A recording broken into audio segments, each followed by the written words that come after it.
Hello everyone, and welcome back to your favorite show on YouTube, Disaster Dates with me.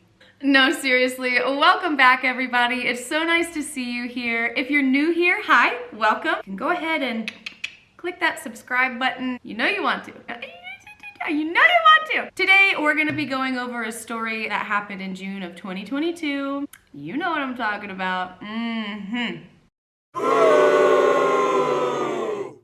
And if you don't, lucky you, but that's what this video is all about today. I went through hell and back after finding out that my now ex, thank God, boyfriend had a secret family back home in England while we were living in China. And to top it all off, I found out with the rest of the world.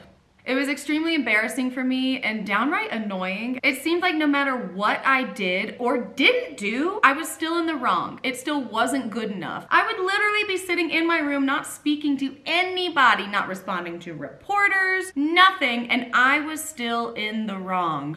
Oh, it was annoying. I was getting hounded regardless by people from everywhere, from all sides. So I just thought, fuck it. If I'm gonna get hounded regardless, I'm gonna make a video about my side of the story, because there was a lot of misinformation spread, there were a lot of rumors, and then that side of the family had actually contacted reporters and spread a bunch of bullshit. After getting a bunch of shit from a bunch of different people from literally not doing a single thing, I made a video giving my side of the story. In that first video, which I will link below, I was super emotional. I was super overwhelmed with everything that was going on, and I was super confused on how to feel. I was so upset at what was happening, but I felt guilty for feeling upset because in my head I thought, somebody has it worse than I do right now. So how do I have the right to be upset? I have now learned, which is why this video is being made, that just because somebody has it worse or you think that they have it worse, it doesn't negate the fact that you are still allowed to feel, and you are still allowed to grieve, and you are still allowed to be upset. I know that now. I am now in a super great place. And I wanted to make this video because after my first video, even more information was still coming out about the situation that happened. So I didn't get to cover all bases. And even after that first video I put out, I was getting harassed and threatened by parts of his family and friends of that family, and parts of that family were going to the press and stating this and this and this lie. So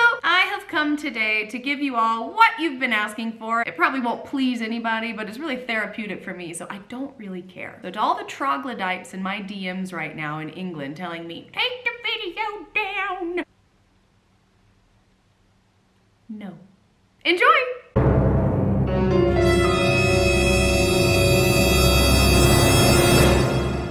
Recap about what happened for anybody that hasn't seen it or anybody that's new here. I met a guy in 2020 when I was living in China, and long story short, we started dating. He asked me to be his girlfriend, and we were with each other every single day. And if not every single day, it was damn close. We dated for about 2 years. We even went into lockdown together because at the time, that was when the pandemic was happening. So you can imagine how that went in China, like in the epicenter. One day in lockdown, he is passed out drunk on the bed and he gets a phone call. So of course, I mean, I'm nosy as hell. Of course I'm gonna look. And it says, my sexy Mary XXX. It's not the real name. I'm obviously never gonna give her name, but yeah. So that flashed up on his screen. I know that's the name of his baby mama because he told me that he had 2 children. Anywho, that turned into this huge argument. He told me that we would talk about it when he got back because he was going home for a month to go visit family. Now looking back on it, I'm like, oh, I should have said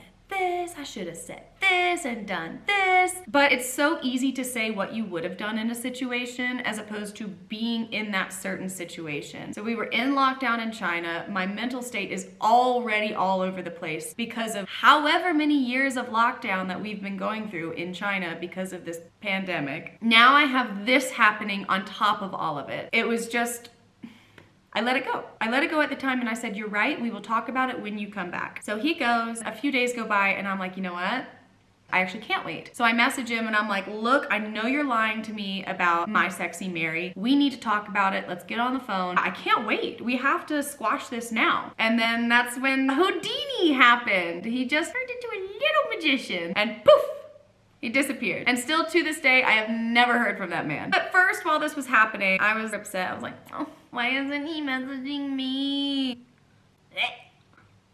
After I got over that, then I was mad. Who does he think he is? No one is ever that busy to not text you back. It takes 2 seconds to say, I'm gonna have a really busy day, I'm doing this so we can talk later, blah, blah, blah. That's it. 2 seconds. You go to the bathroom, you always have your phone. You always whip your phone out to check the time, just a little bloop, bloop, bloop, bloop, bloop. And if anybody tries to make an excuse about this, trash. Then after I got over the mad, I was worried. I was thinking, well, what if this man is hurt and I'm being an asshole, being mad about him not texting me back? I was racking my brain. So that's when I post on Facebook and boom! The whole saga began. Before everything came to light, I'm bombarded with comments and I'm bombarded with messages. Some being helpful, some trying to give me advice on what to do and who to contact in the area. Others not so nice.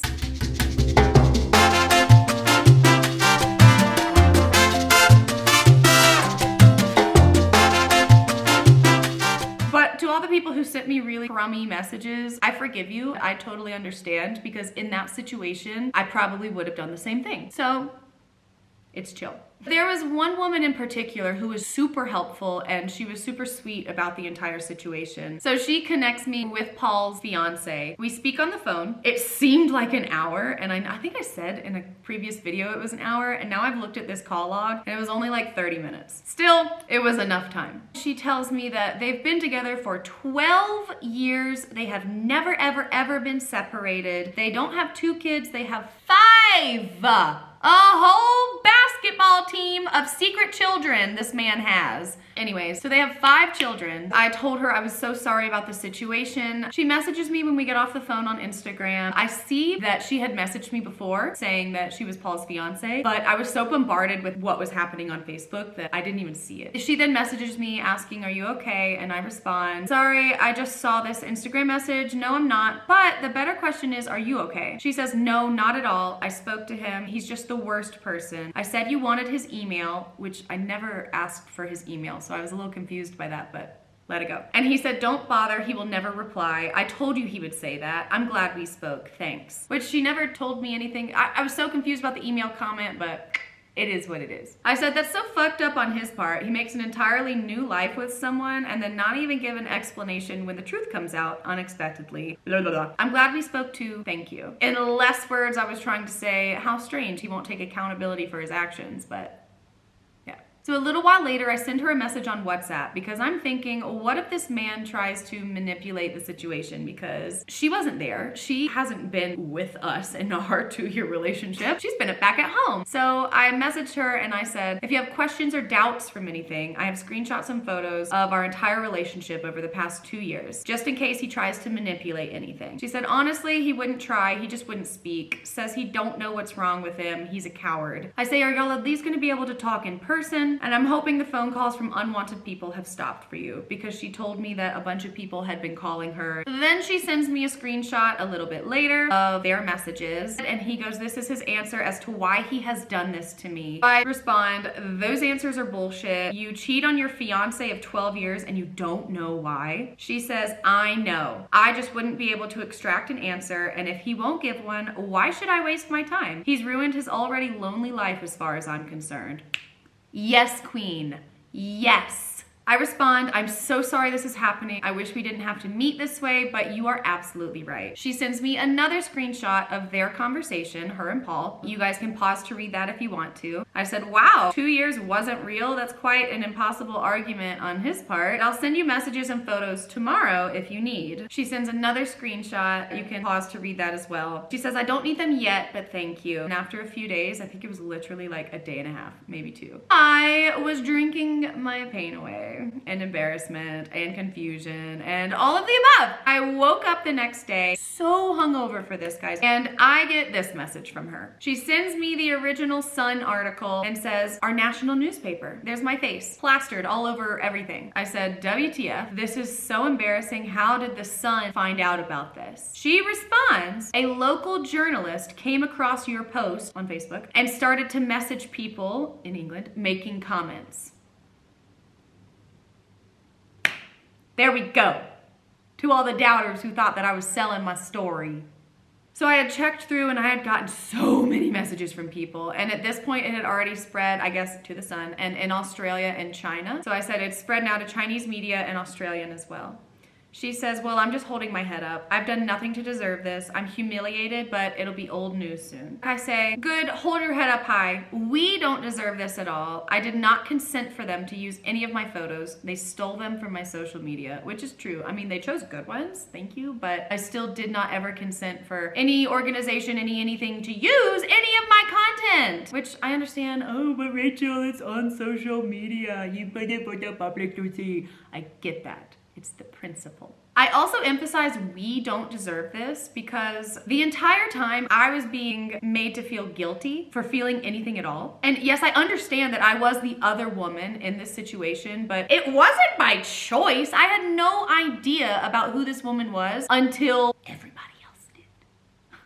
I didn't know, and all of my feelings were being negated, and I was even confused. Am I supposed to feel anything at all? Is it okay if I feel anything? Oh, it was such a confusing time, guys, and I do not wish that upon anybody, but on top of that, I didn't want her to forget that it's all his fault. He is the common denominator here. He is the one that started all of this, and these are just the consequences of his actions. She said, this is so horrible for my children, which it absolutely was and is. I said, I can't believe he would do something like this. A few hours later, I'm now at a dinner with my friend. She texts me and she goes, why are you speaking to the press? And I was like, what in the F are you talking about, lady? In my head, of course. I said, I'm not speaking to the press. And then my friend who I'm at dinner with shows me this exclusive interview, and that's when what Mail Online or whomever, I had emailed them and told them to leave me alone. It's unfortunate, but please leave me alone and respect my privacy. And then that's when they came out with exclusive interview. Rachel Waters says the situation is unfortunate. Really? That's why she said they quoted you speaking to them, the Daily Mail, said, I'm sorry, this is just so awful for me. And the new article quoting you has named me. She said, I hope you don't think I'm rude. I blocked you on Insta. I just don't want pics of me printed, which I completely understand. It was not rude at all. I totally get it. I messaged her back again. She told me that making my profiles private might help. In a way, sure, but what's done is done. The damage is already there. They've already stolen my photos and they've already used them. All these other news organizations who's gonna pick it up, they're just gonna take the photos that are already out there, reuse, recycle, environmentally friendly, all the things. It was what it was at that point, and I just thought, F it. That was the end of our conversation forever. We've never spoken again. Since then, I had more reporters and journalists in my DMs. Hi, Ruth, you were one of them. One of them from The Sun actually messaged me on Facebook and said this. Like I said earlier, I was making inquiries on Norwich, trying to track him down with family and friends, and leaving messages, and then got called from a withheld number by a woman claiming to be Paul's partner, claiming that you knew all about her and the kids, and that you had got together with him when they had separated, but they were now back together. That is completely different than to what I just spoke to and all the messages I was gotten from his partner. She wouldn't tell me her name, so we were wondering whether she was really his partner or another woman put up to pretend she was to present a narrative and muddy the waters. Thank God this reporter is smart. We'll get there. Not gonna jump ahead. Any story would obviously focus on your feelings and emotions in relation to your relationship, what it was like for you thinking he was missing, and how you tried to find him, etc. Which again though, I never bit. I never spoke to the reporters, and I still got shit on for it. Looking back, now after everything that's happened, I totally should have spoke to him. I absolutely totally should have, because I was damned if I did, damned if I didn't, so I might as well have gotten paid for it. I did everything right in this situation, and I still got so much shit about how I was a terrible person, and shut up, Rachel, and this and this and this. So yeah, I absolutely should have. That's why I made the first video, and that's why I'm making this video now, because, well, better late than never. During all of this, I had so much support from friends and family, but I also had a concerning amount of hate from a lot of men in Shenzhen. So ladies of Shenzhen, beware of your boyfriends and husbands. Be a little weary, because the amount of them, especially a lot of the ones that hung out in George and Dragon, were upset at me for allowing this to happen and allowing this story to go where it's gone, and for going to the press and this and that and the other, and saying that it was my fault that their family was now broken up. No, no, no, you troglodytes. It is not my fault whatsoever. These are the consequences of his actions. Him cheating did all the work. But still, yeah. Men of Shenzhen who were pissy with me, don't deflect and certainly don't project, because I am not the one. Anyways, like I was saying, I was getting so much shit from everyone at this point. I said, fuck it, I need to make a video. And again, that's where the first video came in. Looking now at that video, which I've linked down below, you can see that I was drinking to cope with everything that was going on, because you can see how, I mean, I already have a wide face, but you can see it. I was really relying on alcohol at that time to just get me through whatever and what everybody was saying, both behind my back, to my face, online, everywhere. But I still love myself then, I love myself now. It doesn't matter how puffy my face was, I still look good. Anywho, that's where Ruth comes in. Hi Ruth, nice to see you, babe. If you want to hear about the Ruth saga, she is this crazy news journalist that threatened me and harassed me for about a week, basically telling me to shut up, and if I spoke about this situation, then the law was gonna come down on me with the wrath of 1,000 suns. And then she proceeded to still post the story on the Daily Star. I made a whole video about it. It's a quick 15 minutes, super easy listening. You can go check that video out. It's also linked down below. Now that we have the entire truth of everything that happened, let's quickly go over some points in the original The Sun article that came out. Obviously, the first disparity is in the title, where it says, finds out he's with his wife.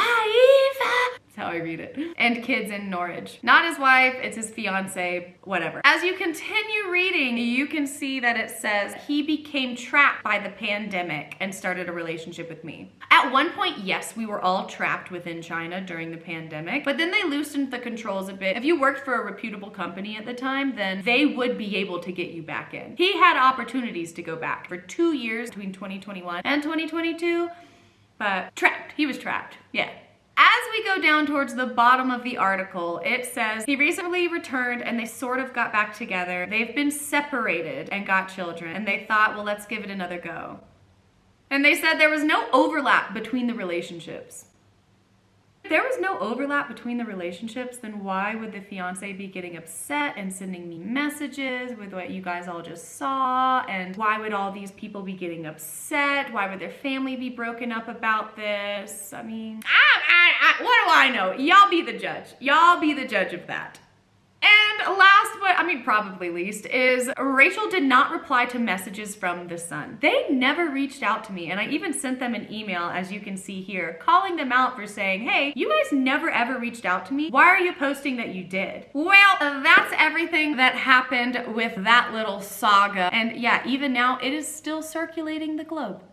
I still get messages daily from strangers. Some are nice, some are not. Still dealing with all the BS that's been left behind with that. But it's been good because at that time, while I was so confused and emotional and really not knowing how to feel, I've now learned that if you go through a traumatic experience such as that, something worse, something not, I don't know, anything, it is okay to feel. It is okay to be upset, and it's okay to show that you're upset. Just because you think or somebody else thinks that someone else has it worse, that doesn't negate your feelings either. You are still allowed to feel all of your emotions, because that's a powerful thing. You don't want to bottle those down. And anyways, long story short, the truth will set you free. To all the angry men in my DMs after my Ruth video, and even after my first video, and even before my video, telling me to still shut the hell up. No, I never will. These are the consequences of your actions. I hope you guys have a really great day. And if you haven't subscribed yet, like, what are you waiting for? It takes 2 seconds. Come on, it takes 2 seconds. You know you want to. I heard on the radio also that it's 7 years of bad sex if you don't subscribe. So, I mean, I don't make the rules, guys. I just... Thanks for tuning in today, and I will see you guys next week for another amazing episode of Disaster Dates. See y'all later!